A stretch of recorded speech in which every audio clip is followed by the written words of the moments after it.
कार्यकाल की आपको एक और घटना बताता हूँ। ये वर्ष 1986-85 था। मैं अपर नगर मजिस्ट्रेट था, मेरी नई नौकरी थी। हम लोग सामान्य रूप से जो थाने हम लोग को मिलते थे, उसमें जो शांति व्यवस्था की होती थी वो हमारी जिम्मेदारी होती थी। तो मेरे पास मडुआडीह, भेलूपुर बड़े सेंसिटिव कम्युनिटी सेंसिटिव थाने थे। उसके साथ एक थाना था लंका, और लंका के अंदर पड़ता था बनारस हिंदू विश्वविद्यालय, काशी हिंदू विश्वविद्यालय। उसमें जो समस्याएं थी बड़ी विचित्र टाइप की होती थी, और एक ऐसी समस्या हम लोगों के सामने खड़ी हुई जिसकी हम लोगों ने कल्पना नहीं की थी, और ये अंतर्राष्ट्रीय स्तर की समस्या हो गई। और किस प्रकार से हम लोगों ने उसको सॉल्व किया, उसकी मैं आपको कथा बताता हूँ। मैं सामान्य रूप से रात में हम लोग गश्त करके आ जाते थे और सो जाते थे, और देर में उठते थे, 11, 12, 1, 2 बजे उठते थे। जो पुलिस की दिनचर्या होती थी उसी प्रकार से हम लोग की दिनचर्या हो जाती थी, क्योंकि मुख्य रूप से लॉ एंड ऑर्डर हम लोगों की जिम्मेदारी थी शहर के अंदर की। 4, 4:30 बजे बाहर से आवाज आई कि सर जरूरी फोन आया है। तो मैंने जब उसने कहा जरूरी, तो मैं समझ गया, मैं उठा। मैंने लैंडलाइन का फोन होता था, उस समय मोबाइल नहीं था। मैंने कहा किसका के साथ? कप्तान साहब, एसपी सिटी साहब बात करेंगे।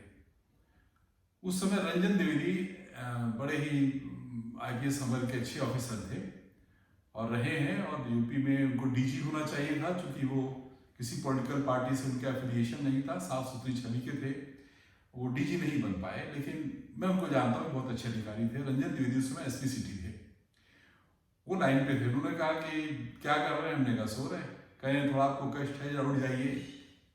रमेश जी बोलते थे, रमेश जी उठ जाइए, और फिर आधे घंटे में मैं पहुंच रहा हूँ घर, आपसे बात करता हूँ। तो मैं समझ गया कि रात में कहीं ये विशेष काम में थे और अब ये घर पहुंच रहे हैं, कुछ जिम्मेदारी मुझे दे रहे हैं। मैंने तेजी से ब्रश किया, चाय बनवा के दी और उनसे फ़ोन मिलाया मैंने।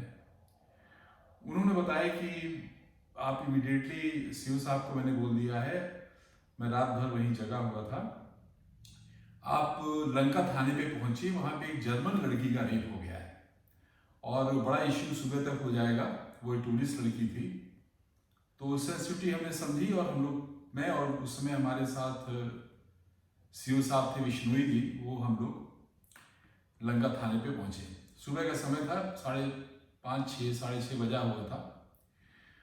वहाँ पे 2 लड़कियां थी, दोनों विदेशी थी, जर्मन लड़कियां थी, 25-26 साल की। एक जिसका रेप हुआ था उसका नाम आइरिस था। वो उस समय वहाँ पे इंस्पेक्टर मिस्टर रामाधार यादव थे। उन्होंने चूँकि रात भर ये कांड रात में हुआ, तो एसपी सिटी वहीं बैठे हुए थे, तो उन्होंने उस लड़की का जो भी ध्यान रखना चाहे रखा। वो सुबह 5:30 जब मैं पहुँचा तो टूथब्रश पेस्ट कर रही थी, ब्रश करके मेरे पास आई, तो ऐसो ने बताया कि ही इज मजिस्ट्रेट। उसको कुछ विदेशी लड़की, उसको समझ में नहीं आया क्या है, तो उसने बड़े ही अनमनस तरीके से मुझे देखा कि एक अधिकारी आ गया, क्योंकि रात में जो उसके साथ कांड हुआ होगा पुलिस वालों ने पूछा होगा, और उसको किसी महिला को बार बार नरेट करना कि मेरा कैसे रेप हुआ, कैसे ग्रुप रेप हुआ, बड़ा अच्छा नहीं लगता होगा। तो मुझे देख के उसको ये लगा कि ये भी मुझसे पूछेगा, और 164 का बयान मुझको ही लेना था। पुलिस के सामने बयान माना नहीं जाता है, कोर्ट उसको मानती नहीं है। एज ए मजिस्ट्रेट मुझे बयान उसे देना था। तो मैं समझ गया कि ये नाराज है और इसको टैक्टफुली हम इनको डील करें। तो मैंने ऐसे उसे कहा, कुछ चाय पिलाओ, कुछ ठीक से बिहेव करो। ये बोला साहब वो कागज बना के ले आया, फाइल में कार्बन लगा के, साहब 164 का बयान ले लीजिए इनका। तो मैंने कहा वो फिर वही बयान शुरू करोगे, फिर नाराज होगी। तो हुआ वही। एसओ साहब ने कहा कि he is magistrate and you have to give statement what happened with you. तो बोली कि again I have to speak how I was raped. तो मुझे भी बुरा लगा, उसको कष्ट हो ही रहा था, अब कोई ऑप्शन नहीं था। हमने उसको समझाया कि वो पुलिस वाला जो डिपार्टमेंट है उसका कोर्ट एक्सेप्ट नहीं करती है, और मजिस्ट्रेट के सामने जो आप बयान देती है वही एक्सेप्ट होता है। तो इतना नाराज हो गई कि I am not concern, let me go, I am going to my country. या वो नेपाल जाने वाली थी, उसने I want to go to Nepal, let me go, I don't want any case. अब चूंकि वो इश्यू उठ चुका था, प्रेस को मालूम चल गया था, और हम उसको जाने देते वो भी हमारे लिए बड़ी आफत थी। और बार बार मुझे रिक्वेस्ट करे कि I don't want to stay here, I want to go, my flight is for Kathmandu is today, so let me go, I don't want any case, what happened is okay.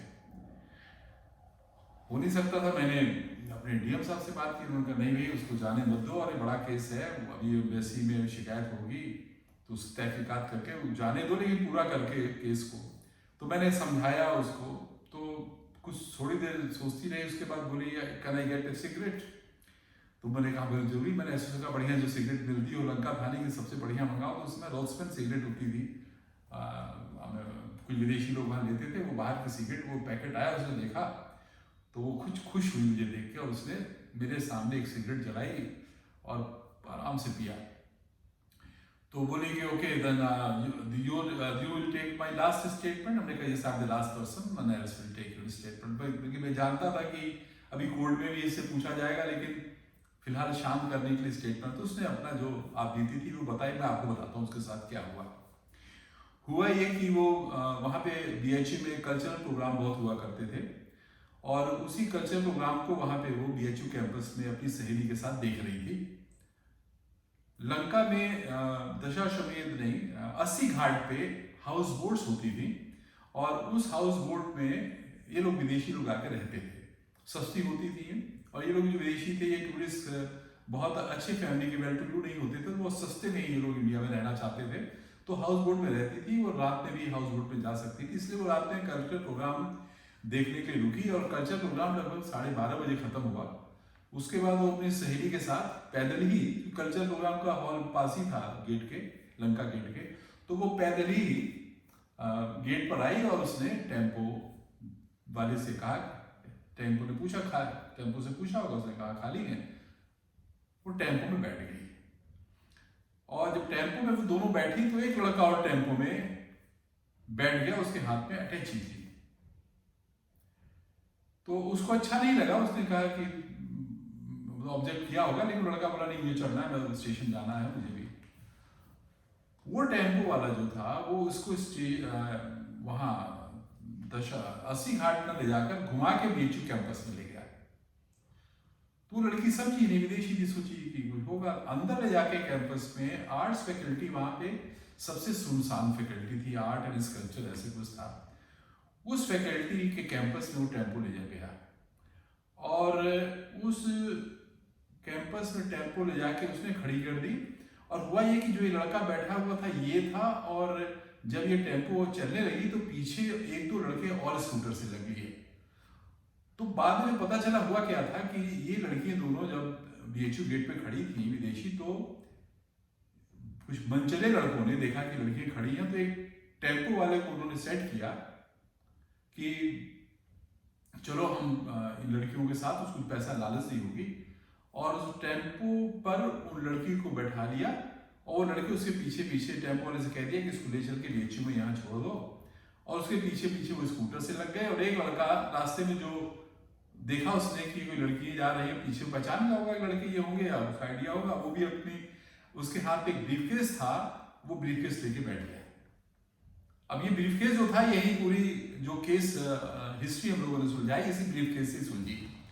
तो वो उस लड़की को वहां ले जाके कैंपस में उन्होंने छोड़ दिया, और टेम्पो वाला अपना भाग गया। जब टेम्पो वाला वहां से निकल गया तो लड़कियों को लगा कुछ गड़बड़ है, तो उन्होंने कहा हम तो यहाँ नहीं, हम आना चाहिए था, हम कहाँ गए। तो 3-4 लड़के जो स्कूटर से आए थे उन लोगों ने उसको ड्रैग किया लड़कियों को। उसमें एक लड़की जो अट्रैक्टिव थी, उस लड़की आइरिस नाम था, उस लड़की को लोगों ने खींच के, बहुत पुरानी बिल्डिंग थी, सुनसान बरामदा, अंदर बरामदा था, चारों से बंद था, उस बरामदे में एक एक करके 4 लोगों ने उसका रेप किया। उसका मुंह बंद कर देते थे या नहीं करते थे, 4 लोगों ने उसे रेप किया। और बाद में जब ये लोग सब सैचुरेट हो गए तो उसको ये लोग अपना जाने लगे। तो जाते समय जो अटैची वाला लड़का था, ये हड़बड़ाहट में इसकी अटैची गिर गई, और वो वीआईपी की अटैची होती, गिरने से खुल गई, उसके सारे कपड़े और सर्टिफिकेट्स वगैरह जमीन में बिखर गए। तो अंधेरे में जो बटोर सकता था उसने बटोरा, उसका जो मेन एक आई कार्ड था बीएचयू का, वो वहां छूट गया, उसको मालूम नहीं चला।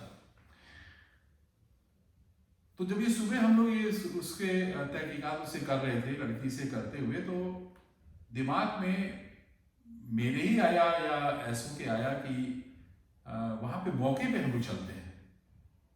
तो उसने कहा सर चलिए मौके पे चलते हैं। तो लड़की का हमने स्टेटमेंट पूरा उसका, जो उस लड़की ने सारा स्टेटमेंट दिया, मैंने रिकॉर्ड किया उसको, फिर एक और सिगरेट हमने कहा पियो, उसको और चाय मंगाई। तो शी वॉज हैप्पी, उसको लगा कि हाँ ये कोई शरीफ आदमी है। तो मुझसे उसने डायरेक्शन अपना सब किया ठीक से।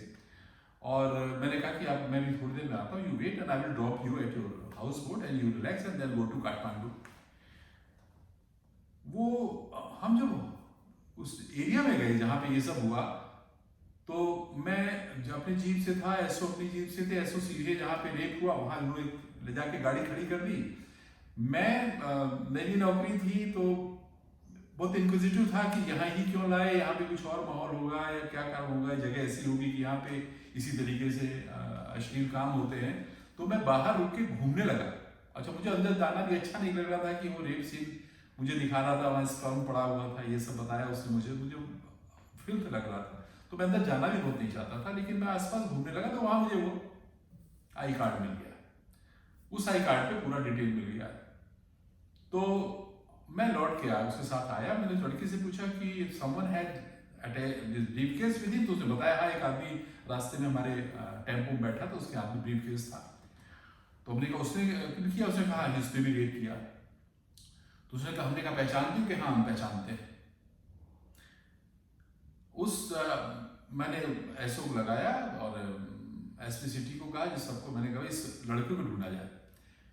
अब उस लड़के का जब हम लोगों ने एड्रेस, पीएचयू में पढ़ता था, और उस लड़के को हम लोगों ने ट्रेस किया और उस समय वो भाग चुका था गांव। उसको कुछ डर था या जो था उससे, लेकिन हम लोगों ने पुलिस लगा के उसको दूसरे दिन उसको बुला लिया और लड़की से रिक्वेस्ट की कि लड़का हम लोगों ने नैप कर रहे हैं, आप आके उसको पहचान लोगी तो सजा मिल जाएगी।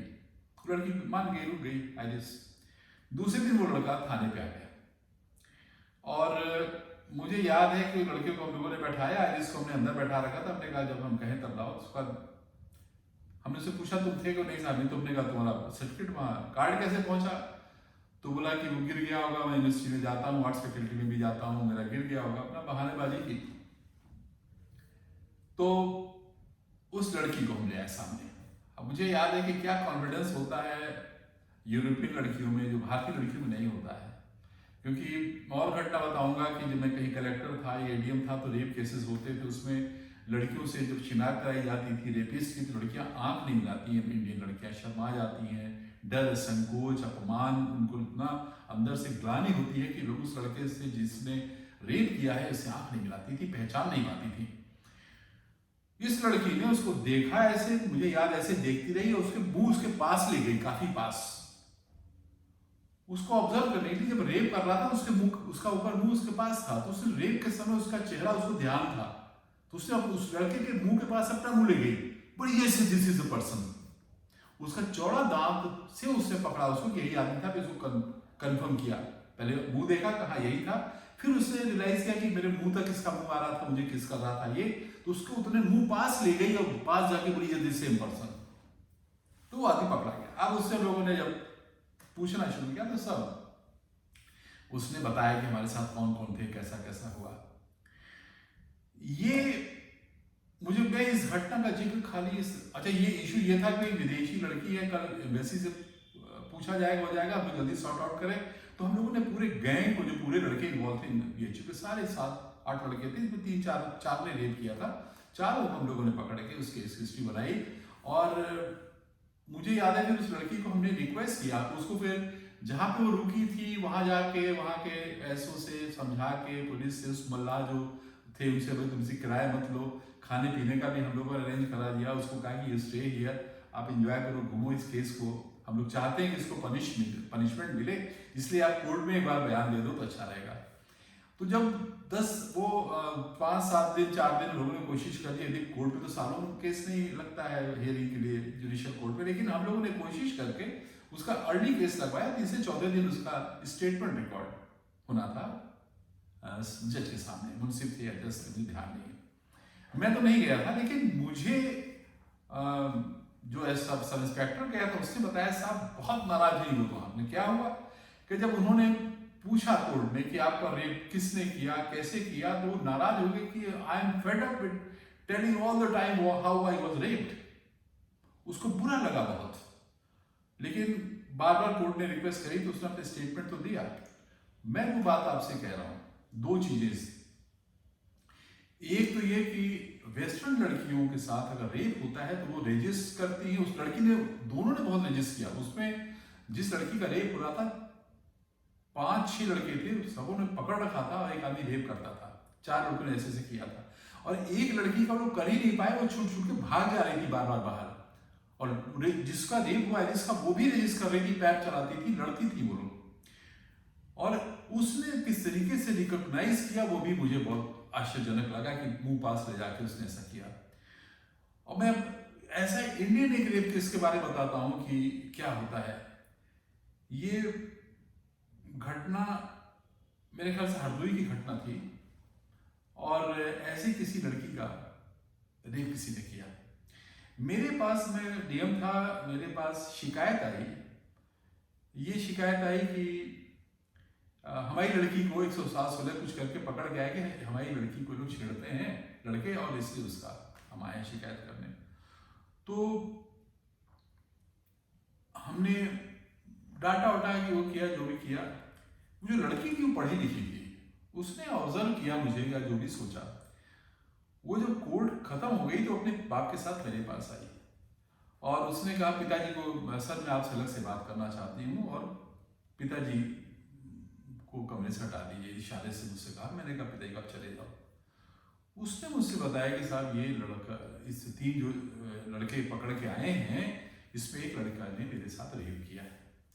और लगभग 1.5-2 साल पुरानी बात थी। मैंने डर के मारे, शर्म के मारे किसी को बताया नहीं, और यही कारण है कि ये लोग बार बार मुझे छेड़खानी करते हैं, फिर मुझे पकड़ना चाहते हैं।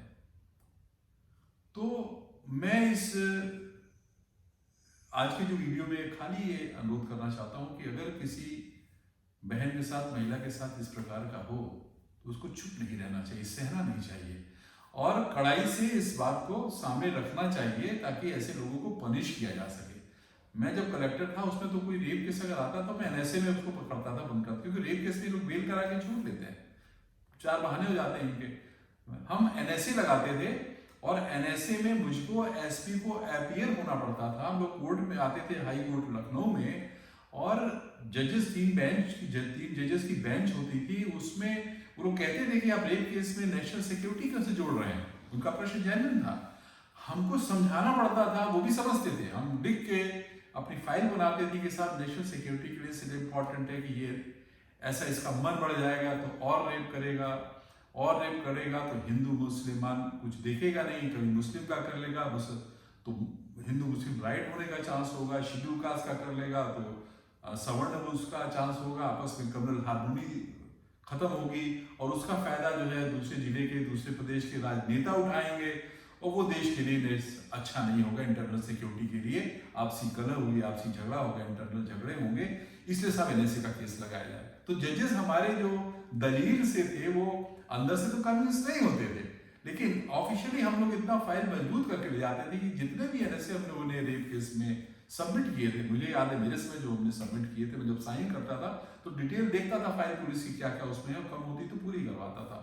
और जितने भी हम लोगों ने एनएसए के केस सबमिट किए थे, मेरे साथ उस समय एसपी थे, गोविंद अग्रवाल थे, और एसके सिंह, मिस्टर सिंह थे, यंग ऑफिसर इलाहाबाद इंस्टीट्यूट, वो थे। तो हम लोगों ने जितने भी रेप केस थे सब में एनएसए लगा के सबको 1-1 साल तो जेल में रखा। उसके बाद उसके पहले भी थाने में इतना उनकी पिटाई करवा दी कि दोबारा वो इस प्रकार का काम न कर सकें। तो आज मैं अपनी बात खाली खत्म करता हूँ। मेरा उद्देश्य है कि जो मेरी बात है, ये ऐसे केसेस में अगर होते हैं कहीं तो आप लोग उसको अग्रणी भूमिका निभाइए, और हम लोग ऐसे लोगों को पनिश करवाएंगे तभी इस प्रकार के केसेस खत्म होंगे, क्योंकि नजीर बनती है पनिशमेंट के बाद, और अगर पनिशमेंट नहीं होता तो आदमी का मन बढ़ता है, एक आदमी बार बार इस काम को करता है। इन्हीं शब्दों के साथ जय हिंद। अगले एपिसोड में मैं फिर आपको एक और घटना बताऊंगा। वो घटना भी बड़ी अजीबोगरीब है, और ये सब घटनाएं जो है मैं आपको क्यों इसलिए बता रहा हूँ कि ऐसी घटनाएं किसी के जीवन में, किसी के सर्विस में आ सकती है, और उसमें किस प्रकार से रिएक्शन होता है पब्लिक का हमारा, वो भी हम आपके सामने रख रहे हैं।